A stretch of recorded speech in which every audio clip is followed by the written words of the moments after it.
des ténèbres à la lumière. Devant le roi Agrippa, venu en grande pompe pour, entre guillemets, l'entendre, Paul a pris la parole comme Moïse devant Pharaon pour délivrer le message de Christ, sans être effrayé, se montrant ferme comme voyant celui qui est invisible, c'est-à-dire Christ. Voir Hébreux 11, 27. Devant tous, Paul a répété exactement les paroles que Christ lui a adressées sur la route de Damas en disant « Je t'ai choisi du milieu de ce peuple, c'est-à-dire juif, et du milieu des païens, c'est-à-dire des non-juifs, vers qui je t'envoie, afin que tu leur ouvres les yeux, pour qu'ils passent des ténèbres à la lumière et de la puissance de Satan à Dieu, pour qu'ils reçoivent par la foi en moi, c'est-à-dire et en personne ni en rien d'autre, le pardon des péchés et l'héritage avec les sanctifiés, c'est-à-dire les croyants. Acte 26, 17 à 18. Ce puissant témoignage contient 4 vérités qu'il faut dire haut et fort pour que tous ceux qui sont destinés à la vie éternelle l'entendent et soient sauvés. Voir Acte 13, 48.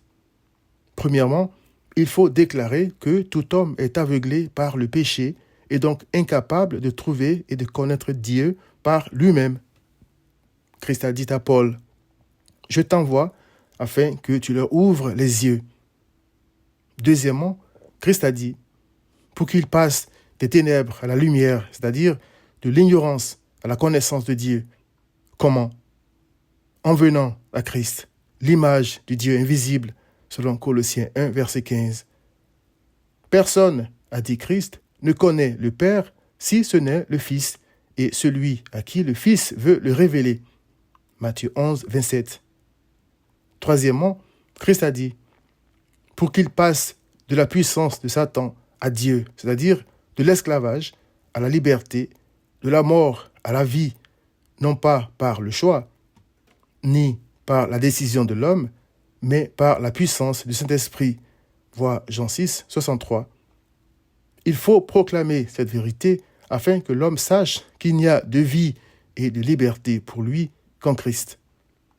Quatrièmement, Christ a dit, pour qu'ils reçoivent par la foi en moi le pardon des péchés et l'héritage avec les sanctifiés, c'est-à-dire que le pardon des péchés et la réconciliation avec Dieu ne se fait par aucun autre moyen que par la foi en Christ.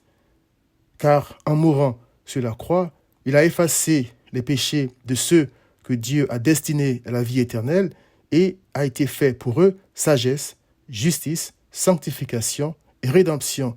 Voir 1 Corinthiens 1, verset 30. Leur donnant ainsi le droit de devenir enfants, c'est-à-dire héritiers de Dieu. C'est cette bonne nouvelle que le diable tentait d'empêcher Paul d'annoncer. Sa grande pompe, illustrée par le roi Agrippa, avait pour but d'intimider Paul. Pourquoi? Parce que ce message sauve les âmes que Dieu a destinées à la vie éternelle. Puisse l'Éternel te donner des oreilles pour l'entendre. Viens à Christ.